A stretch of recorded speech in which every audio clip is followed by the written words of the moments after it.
And it's important to understand that FAR 21 clause applies to all federal contracts. However, if the Department of Defense, they're leading the way with requiring that self-attestation for CMMC Level 1.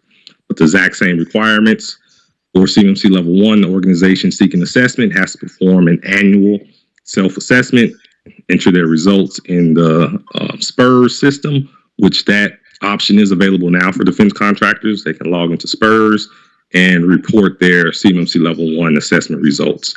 Although it's not in contracts yet, that's going to be once the FAR 48 rule, the DFARS 48 rule is completed, but you have that option as of today to report your results. No POAMs are permitted. So that means once you attest to CMMC Level 1 compliance, that means you're saying that all 15 requirements are fully implemented. And it has to be a senior affirming official, so that senior level representative from the organization that's actually submitting the results and attesting to compliance. So Jill, Bob from IT can't be that affirming official. It has to be a senior level representative, someone that actually controls the budget for the organization cybersecurity program. All right, so just quick high-level overview. Really, there are only two categories of assets for Level 1. You have FCI assets those are going to be assets that process, store, or transmit FCI, that federal contract information, or all other assets are out of scope. So pretty straightforward. And this is that form I referenced that's in SPURS that you have access to now. If you're a defense contractor, you have a SPURS account through PI. You can go in, put in your results, say that you've satisfied the requirements, and you see in this section right here that affirming official, they want to know the name, what's the title. They're the ones essentially signing on that dotted line. So I think that's a good thing, especially for us IT folks. We know a lot of times senior leadership likes to kind of delegate that accountability, but they can't do that anymore at CMMC. They're on the hook. All right, so now for the main attraction, let's meet the players. Let's start with you, Will. Give us a brief introduction. Yeah, Will Galvin, CTO of Giga Green Technologies by day, really in the DIBCAG consulting implementation space, making sure people get ready for CMMC and, tick the technology boxes. Cool. Welcome, Will. And I know we were chatting offline. I think you have an event coming up. Is that correct? Sure do. So there's buzz in the ecosystem around the FAR CUI rule. So it's currently in public comment preview period. So we're going to have a webinar talking about what that is. And I'm going to throw that into the chat right now. It's at the end of the month on the 27th. I'd love to see you guys there. Awesome. Great. All right. Next up, Trent. Hey, good afternoon. Good day, everybody. Trent Tucker, CEO of T2 Square Solutions. We focus on cybersecurity services for the government. And also, I'm working with CMMC, looking for more opportunities to perform Level 1 or Level 2 assessments where possible. So looking forward to working with the team and engaging and networking with everybody. So thanks. All right, you're up, Michael. Hello, Michael Council, CEO, primary cybersecurity consultant for EC Technology Consulting Services. We serve people in the state, federal, and local governments, securing their assets. But we're doing looking to do a lot of work in the CMC sphere. Currently CCP, looking to do my CCA like you and become a lead assessor and do more work in the implementation and assessment fields. Awesome. Well, welcome, Michael and Trent. They'll be representing the assessors. That's the role they'll be filling, and Will be the defense contractor or the MSP. We'll see more about that later. But yeah, I think we'll have to take a vote to see who wins best dress between Michael and Trent.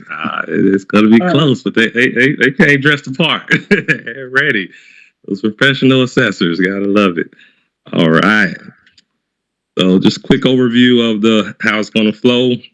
The next slide, Will's going to give us an overview of the mock company that's going to be assessed. There are 6 domains for Level 1. And then once we wrap up, we'll do an out brief. The players will share their feedback, and then again, we're going to open it up. I did the last 10 minutes for any audience feedback.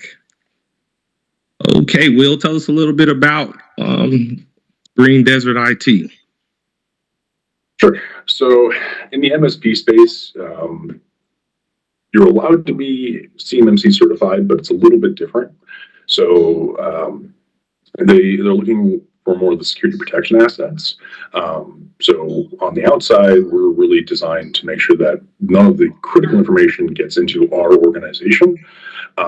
But that's kind of how we design and build the different technologies that we use to make sure everything stays within a customer environment. We're only interacting with the security side of things. But in general, we host everything in the Microsoft Government Community Cloud, high for ITAR purposes.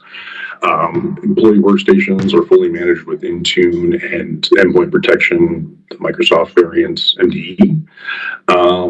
MFAs enforced across the board everywhere we can. Devices are encrypted with FIPS-based storage via BitLocker, and we access things through remote access through an RMM tool, but we only allow attended access, meaning that the customer or whoever we're managing has to let us in. And then any critical data that we may receive, which we insist we don't, would store in SharePoint. All right. So, Will, that RMM tool, is that hosted locally, or is that a cloud-based tool? It's a cloud-based solution.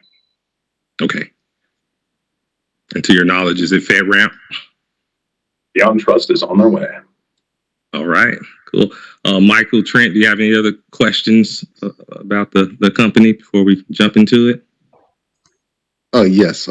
Just want to make sure you have the appropriate documentation. Do you have your SSP, all your assets annotated, and your network topography available for us to look at? I have a mock diagram I can show you. I don't have an SSP ready I can show you because they're live, but I can show a mock diagram. And that's just the role play part. You can just say yes. Sure. But yes. Okay. Yes, have an SSP. Yes, have a diagram. Have a network diagram as well. Yeah. Okay. And it brings up a good point. So for level one, once I showed you that form where you go into Spurs and submit your results for your self-assessment for level one, you don't have to upload any evidence. However, in this mock scenario, and even in reality, where if, let's say, a company is bringing in an external assessor, like from Aspire Cyber, for example, when we're going through assessing all of those requirements, as the assessor, we're going to want to see evidence before we feel comfortable marking that requirement is met. So we're going to look at each assessment objective and request evidence, whether we're doing a test, interview, or reviewing documentation. But for the purpose of this mock assessment, we don't have time to do that. So we're going to be real high level. The assessor is going to be asking 1 to 3 probing questions per requirement. So they're not going to grill Will too bad, but just due to time limitations. But Will, the good thing about role play, you can make it up, but you can't do it in a real assessment. All right, let me bring up the tool and we'll get right to it.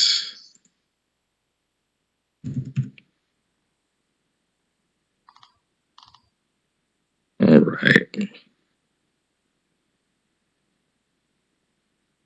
Okay, can y'all see the assessment tool? Yes. Yes. All right. So Trent, essentially, how we'll do it is you all will alternate. So Michael, you can kick us off with access control. Okay. Then I think the next one's media protection. Trent will do, and y'all just alternate. So do 3 each and just alternate. Okay. All right. First of all, thank you for providing the information they requested and making your personnel available for interviews.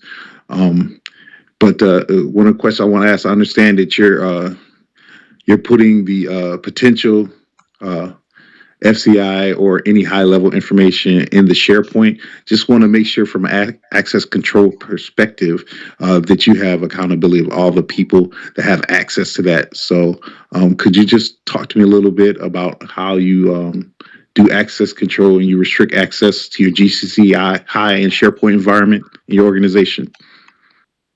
Yeah, in general, we aim for Entra ID to be this single point of authentication. So we can enforce everything around that and make sure that everybody is single signing on through Entra into the various applications that they might need. Access controls are enforced through conditional access policies through Entra, and then eventually through the group membership of the downstream applications. Okay.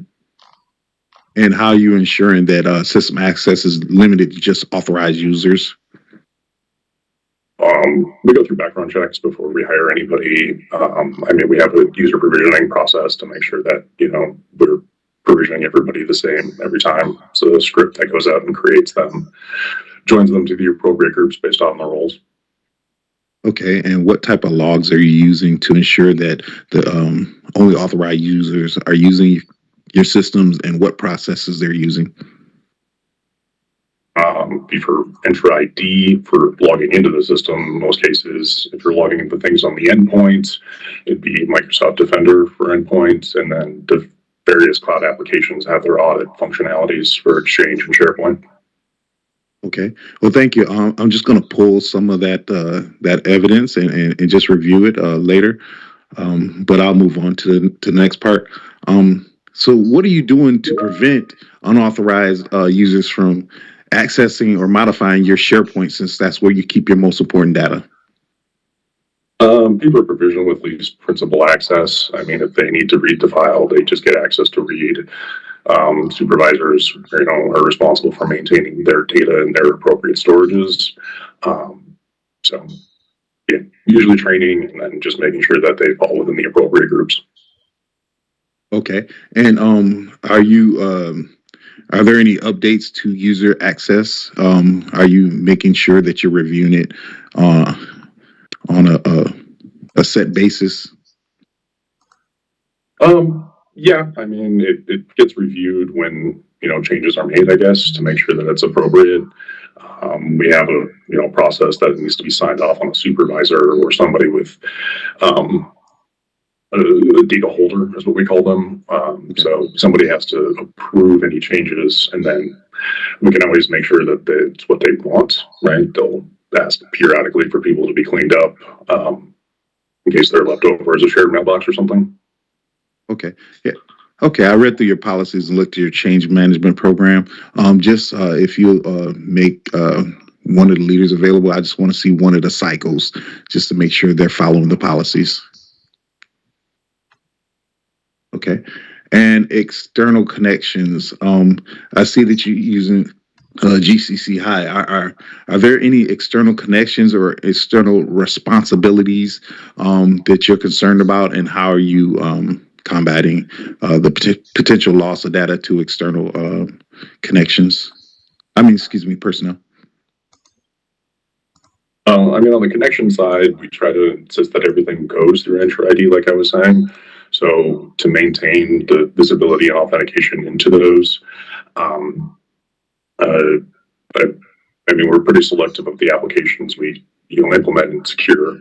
As far as making sure that nobody can just add an application, those things are locked down, right? Entra has been disabled for users to add cloud-based apps or other things. And then, if we're connecting something new, we need to definitely understand what it's going to be, and that goes through the change management process about what data it's going to touch and whether or not it's in or out of scope. Okay. And how are you controlling how people share information externally? Sure. The SharePoint sites are locked down to restrict sharing only internally unless they have access to one particular SharePoint environment. And then from there, it's only senior leadership that's allowed to share documents out. Okay. Do you have any applications, DLPs, or any automatic implementation to ensure that employees don't share sensitive information out on public platforms? Not on FCI, but on CUI, yes. Use endpoint DLP to make sure that, documents that contain critical data are not uploaded to inappropriate places and have to be white labeled through the process, and, make sure that things can't go to public websites and are actually going to the enclaves that we direct them to. Okay. All right. Thank you very much. We go ahead and move on to the next domain.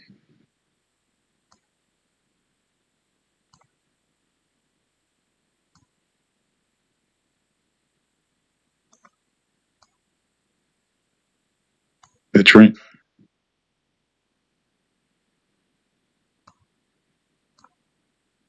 Yes. Sorry about that. I didn't realize I was on mute. But, yeah, so going good so far. Way to kick off the assessment. I see Will's holding his own. He's in the hot seat, but he's not sweating too hard right now. So, Yep. Good questions, Michael. And I like how you referenced that you may need to meet with another stakeholder, someone from senior leadership, to demonstrate one of the processes. That's a good example of what will really happen in a real assessment, because you may not have all the stakeholders available. So you may have to circle back to certain requirements or assessment objectives to make sure they're met. All right, so ask all the attendees to vote. So what do you think? So let's see, we have 2 responses so far. Give you another minute or so to vote on whether you feel that Will answered the questions for access control adequately, keeping in mind we didn't have time to deep dive into all the assessment objectives.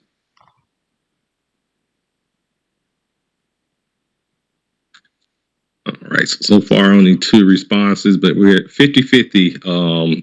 We had an unsure and a met. So we'll keep going and see how it continues. All right, so Trent, you're up next with identification and authentication domain. It's a pleasure. So first of all, thank you for your time. I would like to take on this opportunity to discuss the identification authentication aspect. And for this aspect, we would want to talk about a few things in regards to first identification. And identification could be how are users identifying themselves on the system through the presence of usernames or other methods of them being able to uniquely position themselves and identify themselves on the system. So to begin this, I would want to ask, you mentioned that there's you have Microsoft GCC High, and there's another question I have as far as are users issued laptops within your organization? Correct. Okay, perfect. So my first question is going to be for the laptops. How are these users identified to be able to log into their laptops? Their username for the GCC High environment is first out last at the domain. So at greendesertit.com. Okay, and I guess what this is I'll also ask, is there any storage of FCI on the laptops, or is it just in GCC High environment? Yeah, there could be. It can bleed over. Okay. So you said, how are users logging in to the laptop? So how are they using unique usernames, or are they using some type of Correct. Everything's issued on a one-to-one basis, so they get a laptop and a phone issued to the personnel. They're assigned the device via Intune as the primary user, so they know it's their laptop, and we have a process for switching between computers and users if necessary. Okay. Is there like a Active Directory there y'all use, or some sort of authentication tool to be able to assign usernames and passwords and privileges? That's Enter ID. Yeah. Microsoft generates the password requirements and things, but it's the authentication gateway, and we use it to dole out permissions to groups and things. Perfect, excellent, so good. And how does that work with the GCC High for Microsoft? How are users able to access that? I mean, they log into the device with Windows Hello, so they're meeting trying to meet the MFA requirements that way. I guess I'm not understanding the question, but they can also log into the web portal, but most of the time it's single sign-on already from the device because it's cloud joined. There's no on-premise environment for the laptop. Right, okay, that helps. So once they access their laptops through single sign-on, they're able to access all their M365 resources. Correct. Perfect, got you. So that takes care of part A, just for transparency. The device accessing, so process acting on behalf of the user identified. So are there any processes so you did say that there is unique identification, and the devices accessing the system. Are there any devices that are identified within your environment? Is there any tool that could be able to say this is this laptop versus this is this laptop? Intune manages all the devices and says, it's this serial number with this product. Okay, so there's some hardware inventory going on, or there may be some type of tool that is capturing events and able to identify those events based on the device. This laptop conducted this event, or this laptop is identified through these names, these unique identifiers for the laptop itself. So there's device identification, and there's also the user identification that's taking place. I mean, we track the serial numbers of all the devices to make sure we're, onboarding things correctly, and that it's the one we got from the manufacturer and all of that. Sure. Okay. Derek, did you want me to go into the second part where it's authentication? Yes. Yeah, let's Okay. move on to that one. All right. So yeah, great on that. So as users are identified, we can now talk about how they're authenticated. Is the identity of each user is authenticated or verified as a prerequisite to system access. So let's talk about the laptop, since you said the laptop hosts FCI as well. What is the method of authentication for them to be able to log in? Windows Hello. Say again? Windows Hello. Windows Hello. Hello? Hello. Yeah. Okay. Windows Hello. Okay. And with that Windows Hello, what are they required to provide? Is it password? Is it multi-factor authentication through a code that's sent to their email or their phone? It's an 8-digit PIN that's attached to the device. So it swaps out a password and marries the PIN to the phone with an MFA code at the time that you set the PIN. Wonderful. Okay, great. Now, also, do you have any remote access occurring right now? Yes. Okay, so you have some remote access. So if we want to identify the processes that are occurring with the devices, is there any device authentication that prevents certain devices from accessing the network? It's such as you see this laptop that may not be a part of the network. Is there any process for saying this device belongs or this device does not belong, or any authentication of that device to be authorized to be on the network? Sure. So there isn't a traditional network in this case, right? So everything's cloud domain joined. So that goes through a process to be able to get access to the current environment. You need a username and password within the existing environment. And we actually have it restricted to IT personnel to onboard the devices initially. And then we restricted them back out once we have them, integrated into the system. Very similar to joining an on-premise domain, but, it's just all cloud-based. Okay. All right. Yeah, I think we're good on this domain. Really good questions. And just want to highlight, so we'll mention Intune, so that mobile device management solution, because often over where defense contractors may think, oh, okay, it's only 15 requirements, it's going to be easy to satisfy level 1. But that's one example where if you're, as a defense contractor, allowing BYOD, you're allowing people to use their own mobile devices to access the in-scope systems, and that potentially be a problem if you don't have some type of mobile device solution to manage those devices and identify what devices are accessing your systems.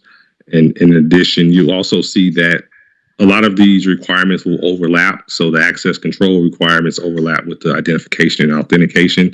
So a lot of the same tools that we'll reference earlier in the access control domain were also referenced again in this one because it's overlap. Will, anything else you want to add to that?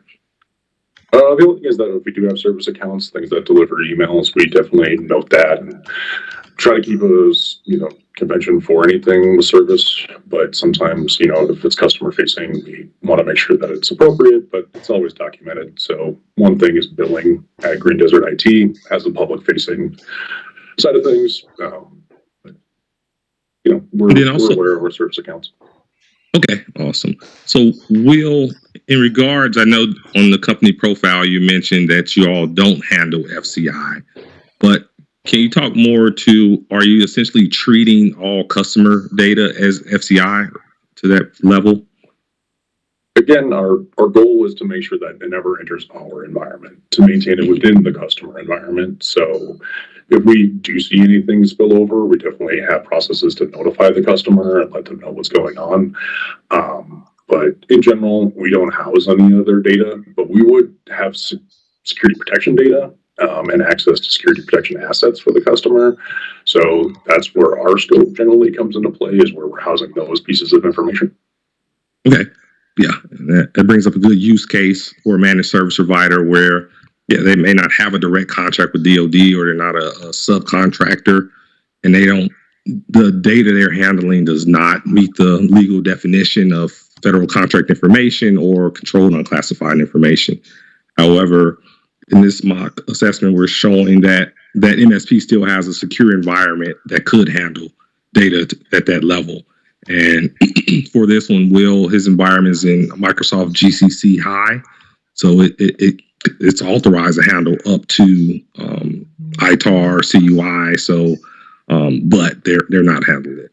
And the reason I highlight that is because I oftentimes talk to defense contractors, and they may say, "I don't have FCI, I don't have CUI." It's rare if you're a federal contractor, you're not going to have. You're going to at least have FCI likely, but they typically say they don't have CUI. And in that case, if you have those clauses in your contract, you at least need to have an environment that could store CUI safeguarded to the level of CMMC Level 2. This is a good example of how to do that, even if you don't have that information. All right, moving along here. Let me go ahead and launch this poll. So, what do you all think? Did Will, with his responses, satisfy the IA requirements? Met, not met, or partially? So one thing I can offer up is we do background checks with Good Hire, and then we do push people to become CMMC RPs, which then they go through the checker program of the cyber AV. All right, Will, for this one, you have 100% that you met all the requirements with your responses. So far, so good. Let's keep it going. Okay, Michael, you're back up with media protection. All right, Will, this one's going to be okay. All right, Will, this one's going to be really easy, I think, for you. Since you do not have, you don't store anything on the local systems, you're using SharePoint. You mentioned that you have a shared model with your cloud provider. Still doesn't relieve you from the responsibility, though, right? So just want to make sure that you have correct disposal processes and procedures in place. Do you guys have a policy or any processes and documentation for your actual media disposal process or procedures? Yep. This put me on the spot, but is it NIST 888? I can't remember. It's the one for actually going through and following the NIST procedures. You got it. All right, sweet. Pulling it out of nowhere, but yeah, we just try to follow that as much as possible. When we need to wipe drives ourselves, we boot it up to the command line and perform the Windows-based hardware zeroing out. Almost everything we have is trying to think of the SSD, the latest versions, but when you zero them, it clears out the drives. Okay, so on your systems, like when you have a new you're reusing a system, reutilizing a system, is there any type of sanitation process that you're using to make sure that, it did process at a time, right? It did transit through that system. It may have, because you said you don't have FCI, but there's a possibility. Are there any sanitation processes or imaging processes you're doing before you prepare that and hand that system over to a new employee or dispose of it? Yeah, they're factory reset. So we do have loaners ready to go in case somebody's computer dies, and then which they're pretty much in a blank slate, and we just reassign them a new device in the system so they can get up and running, and then we take and dispose of the other device. However, try to repair it, right? We send anything out for depot under warranty. We definitely zero out the hard drive before we send it. we try to do this across all the different components we have, especially printers and just any network storage or hardware that they might have. Okay. And how are you ensuring that any potential FCI data or any of your data, like if you move to a new tenant, right, is being removed from the SharePoint and all of the GCC high environments? Go through change management, right? We want to make sure that we're keeping the data for at least some period of retention. It depends on what it is and where it is, but we have different retention schedules for types of information. And maybe if we were going to move out of an enclave, we would definitely have a lot of considerations, right? If we're moving data around, it's not a simple process. We understand why we're separating, what's the constraints, and try to harden the new environment to 110. Okay. Now, I know you said you have a disposal process. Do you have any relationships with any third-party disposal or media disposal companies? We don't personally. We don't work with them directly because we can zero the hard drives, right? We have that ability. For our customers that don't and don't want us to, it's a hard thing to do remotely, right? Because you boot up, right? So we have them work with somebody who's reputable and can provide a certificate of destruction. Okay. All right. Well, if you have any certificates of destruction, from the past year or so, I'd like to go ahead and look through those. But I understand in the current architecture you have, it's probably not a possibility. So thank you for answering my questions. Okay. Fantastic. Okay, let's see what the attendees think. How they will do. Did he satisfy the one media protection requirement? And Michael, that was a good question about how is he sanitizing that digital information, like in the cloud environment. Can't think of the name right now, but I know essentially you can encrypt the data and then essentially delete that key. So that's one way you can kind of delete the data in the cloud environment to make sure that it can't be recovered. Good question. All right, look, we're at 100%. All right, let's keep the streak going, Will. Okay, we're back up on you, Trent, for physical protection. Perfect. So for physical protection, we're going to look at some things here. I saw that you mentioned, I heard that you mentioned everything is remote for the most part. Is that correct? Correct. No physical location. Okay. So for your for the people that are issued laptops, is there any is there any housing of these? Is there a operating place that you'll operate from, the headquarters? Nope. So all of our employees follow a strict work from home policy. Has various rules to make sure that they're working in an enclosed space with nobody around them, using headsets when appropriate, not facing any open windows, locking the device up when nobody's around, but also maintaining just general security of the device and letting us know if anything happens or disappears. They're ultimately responsible for it, and it's assigned to them. Okay. I see in your SSP that you listed that only authorized individuals are given laptops, and that they're responsible for physical protection of that laptop, and not allowing them to be able to just allow anybody to get that laptop that they're responsible for physical safeguarding of that laptop. I wanted to also ask that the cloud service provider do you have an SLA with them at all by chance? Since they're hosting some of your FCI, is there any agreement that you have with them that could ensure that the people accessing that are showing the confidentiality, availability, integrity, to ensure that the people that are accessing that data center are authorized, and that the people that have access to that data aren't physically, that anybody can't physically get to that data center? Sure. I mean, it's all documented within the Microsoft Shared Responsibility Matrix and their attestation for how they host GCCI. So their physical controls, prevent anybody from getting into the data center, and then they have the authorization of U.S.-based citizens for GCCI. So obviously, if we're working with anybody at Microsoft, via the support side, we try to make sure that we're working with somebody who has clearance, but it rarely comes up because we're not showing anybody at Microsoft CUI directly, right? We'll build dummy documents or something to work around the problems. Okay, and I see that you provided us with the SSP, and I'm looking at the CRM matrix of that SSP and identifying that Microsoft has stated that they are handling physical protection to that data center and ensuring the security of that. So I think that that's pretty good. And I think that since there is no remote access, I mean, there's not any physical access that you could provide. It's just in the data center.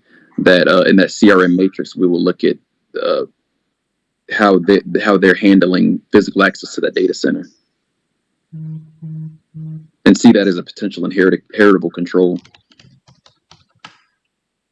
Yep, absolutely. So this is a good example where essentially a fully cloud-based company, employees are working remote from their alternate work site. So let's say their homes, and this company will be inheriting those physical security requirements from Microsoft. And as Trent mentioned, it would need to look at that customer responsibility matrix, which we'll be able to download as a Microsoft customer from their compliance portal, just to verify what all requirements are being inherited. Excellent. All right. So since that's an inheritance, I won't even post a poll on that one. But yeah, as long as on one more note, as far as if there were any, even though it's a cloud-based company, if Will is, let's say he's printing out what could be considered as FCI, he's printing out at his home computer on his printer, then that could potentially bring in his home into scope, or that remote office. So if you're going to have a cloud-based company and you want to not bring in the physical security requirements, you want to inherit that fully from that cloud service provider or MSP. And you want to make sure you don't have any physical CUI. There's no CUI or FCI leakage, so you can fully inherit. All right, Michael, you're back up with system and communications protection. All right. So let's just talk a little bit about boundary protection. I reviewed your SSP and your topography, but in the interest of time, what type of internal, external devices do you have monitoring your boundary communications? So traditionally, you would probably think of like network-based monitoring, right, at the key boundaries. Since we don't have a physical traditional network, it's all done on the endpoint level, right? So we monitor everything that goes in to the endpoint via Microsoft Defender for Endpoints, Windows firewalls on, we have auto logging on the endpoints being captured into the cloud. They're really our entry point to make sure that we're getting into various things that are hardened with Intune and the various conditional access policies. So really, the device has to be the way we want it, compliant to any of the cloud-based solutions. And then if we're going to implement anything that connects to Entra ID, it goes through a vigorous change management process to make sure that what's going to be stored there is appropriate, and the people that have access to it are based off of group membership, and or only have the abilities that we want them to. Okay. Do you guys have a process for monitoring communications that are crossing into your cloud boundaries to see what data is traversing in there to make sure that there's no FCI or any sensitive data going into that location? I mean, the most applicable thing is that we do have up-on presence, right, and social media and things like that. So anything that would be, used to be posted publicly, right? I think there's another control we're probably coming up on too, but goes through a process, right? And people aren't allowed to connect to different systems, right? That's an IT administrative task. So there's a separation there. people are trained to do the task within the capabilities of the tools. Yeah, I mean, as far as active monitoring, CASB's set up, Cloud Action Security Broker, but really it's just there to, see how much data we're pushing. Okay. So are you getting any logs and using logs to see what type of data? Are you getting those logs and reviewing those logs? Yeah, I mean, but depending on what kind of information we're looking for, we can search event histories and see various things, especially anything that would connect to Entra. There's an audit log and captured. Okay. And as far as for the data flowing in and out of your external key system boundaries, are you ensuring that FIPS approved encryption is being applied to that so it's properly protected through the transit process? Yes. So Microsoft is FIPS validated. There's other, solutions that we may implement, but in general, we just try to, enable FIPS if they have it, and we aren't really encrypting any data on our end besides the Microsoft realm, right? So if we're going to encrypt something, it's going to come from their security solutions. We don't transmit over any VPN tunnels or anything like that. Okay.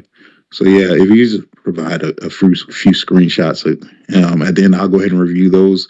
And if I need any more information, I'll get back to you on that.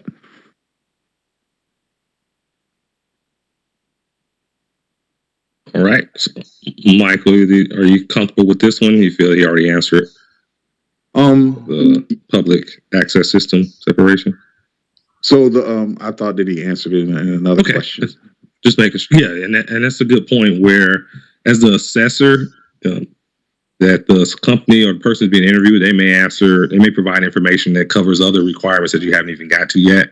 So what Michael's highlighting, where you can just go ahead and say, all right, those are met. You don't have to re-ask the same question or gather the same information if they already provided it. So it definitely makes the assessment more efficient. Yeah, that was definitely something that we covered in access control. They're public facing. Yep, absolutely. Okay, so the last one, you're back up, Trent, to bring us home with system and information integrity. Okay, let's bring it home. So right now we're looking at the SI practice. So right now, is there a specified time in which system flaws are specified and remediated? So we track everything through Defender for Endpoint. So it gives us CVE notifications when something is detected on the laptops. We try to maintain anything or resolve anything that's high or critical. Just depends on if it's production or not and what the ultimate reason is. Try to always put in a mitigating safeguard if possible, or restrict it from the internet if it's something we can't, remediate timely. Specific time frame, we do weekly checks, or depending on the criticality, we'll hop on it. Okay, so if it's something that's quickly fixable, is there a time frame that y'all do it? And if it's something that, like you said, it takes a little longer, is there a change request process that may be used to show that it may not be done now, but we're going through a process to analyze and see if this is something we could fix? Yeah, I mean, a lot of times things are resolved just by regular update cycles, right? So something will pop up and then you need to make sure that your automation of Windows updates or whatever Chrome Edge, right, is actually working and things are getting the latest versions pushed out. If those things are turned off for any reason, then we have, reasons for why that is and why they need to stay on those specific versions of things noted, and just try to mitigate anything that comes up because of it. Okay. Yeah, I see that's been annotated in your SI procedures and policies that you all address system flaws based on the CVEs, and you all receive notification by email. And I also see in the policies and plans and procedures that you'll have from a documentation aspect that you all have a process to remediate that. Also, could I have a chance to look at some of your technical evidence to show that there is technical settings in place to identify those system flaws? Yeah, I mean, I can show you the MDE portal lets you look through some of our active, incidences, I guess, right? Things that are being currently managed. Totally would show you and take you through an active one and show you where, we have a statement saying we need it on this version for this reason. Okay, and I see that you have endpoint protection. I want to see, could you show me that there is malicious code protect, like the designated locations for malicious code protection are identified, that there's malicious code protection on your laptops? Could you show that there's, I don't know how many are issued, but could you be able to show me some screenshots to show that it's active and it's doing those scans accordingly? Yep. All of the reports to the MDE portal, so we can even see down to what version of virus definitions on the laptop at any given time. It shows the last scan. I think the next question is, do we do regular scans and we do a daily quick one and a long one every Friday?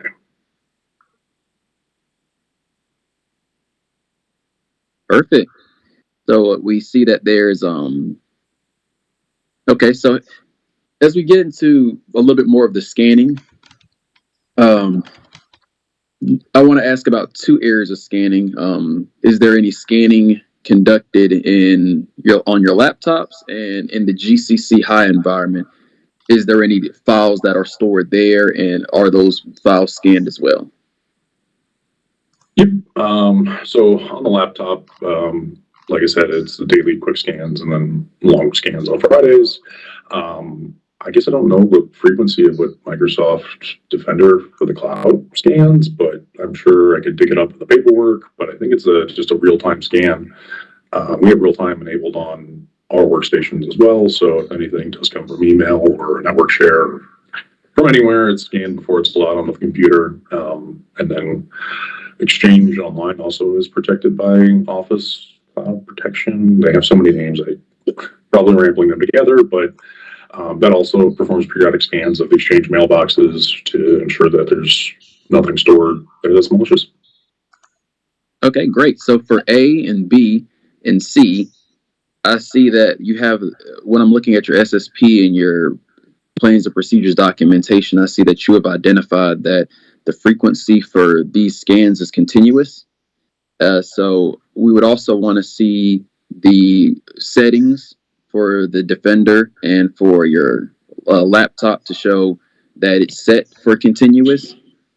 So we would look at that to couple with the documentation we have that states it's continuous. And then for any real-time malicious code scans, I see that you have continuous as well for that as your defined your defined parameter. We would also want to look at the settings that show that any files from external that are downloaded are automatically scanned, that it's set to automatic to meet this control. So once we see that evidence, we already have the documentation, but the evidence would give us the last piece to be able to see the sufficiency of this practice. Yep. Awesome, man. Really good job, Trent, as far as like role playing that, and so you're looking at his SSP and the referencing documentation. Really good. All right, so let's do our last poll. Let's see if you feel that will satisfy the requirements based on his responses. And again, for time's sake, we were not able to go through each assessment objective, so keep that in mind as we will.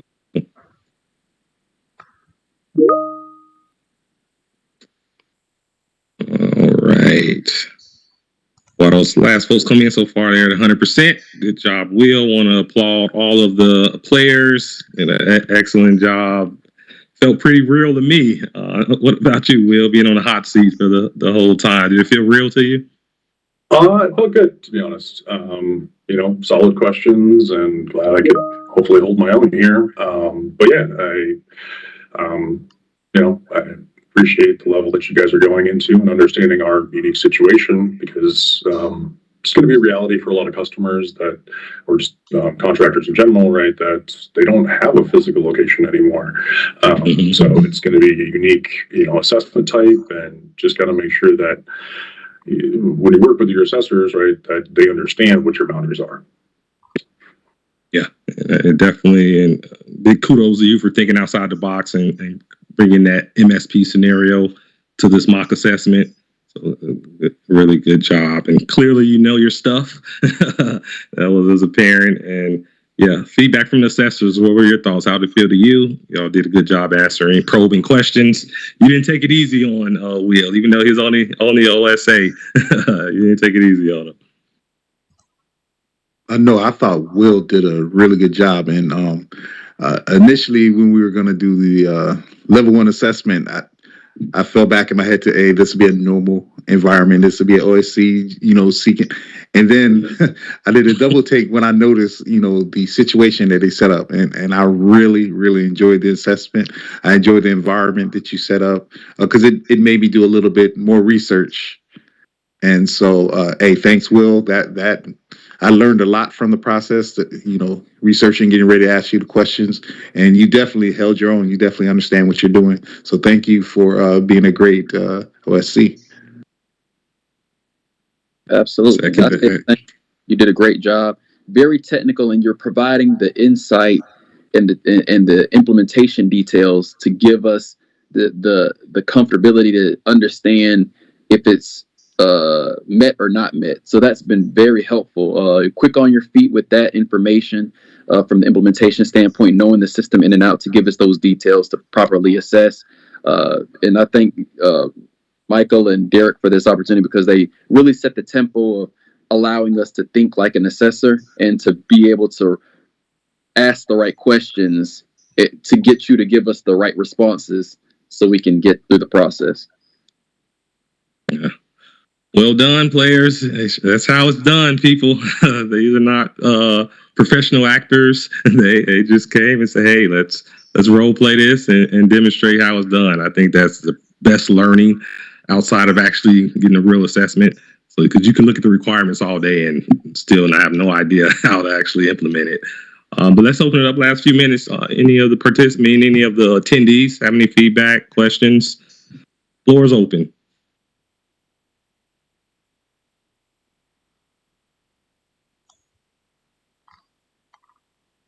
This was great, guys. Very, very helpful. I certainly appreciate you guys doing this. This was good to see how this is done in the CMMC world. So thank you for doing it. Yeah, this was awesome. I did put the link in the chat. Anyone who wants to sign up and play, don't be afraid. It's not painful.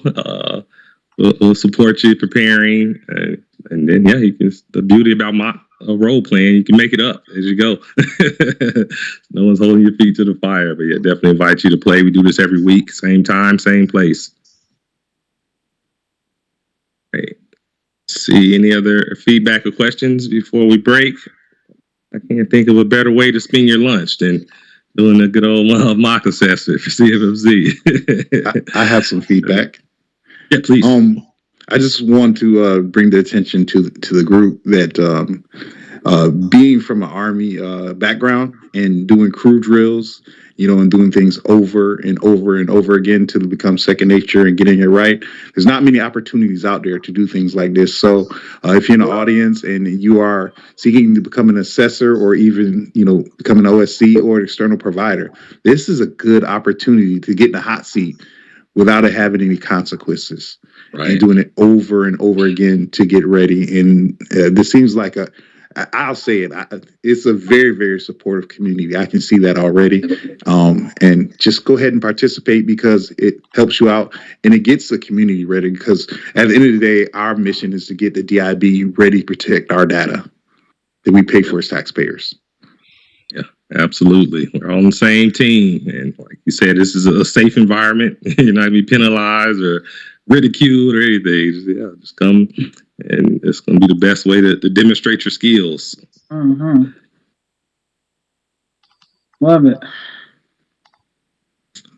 All right. Well, I guess we get ready to break. Appreciate y'all's time today, and special thanks to the players. Join me in a round of applause. Really, really good job. This was a lot of fun. Y'all did a great job. And welcome to come back and play again anytime. Like I say, every week.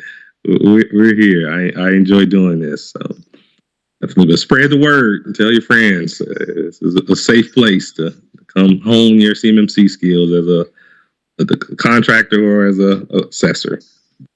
With that being said, y'all have a good day. Pleasure. Take care. Thanks for having me. Thanks for having us. Thanks Thank for you. having us.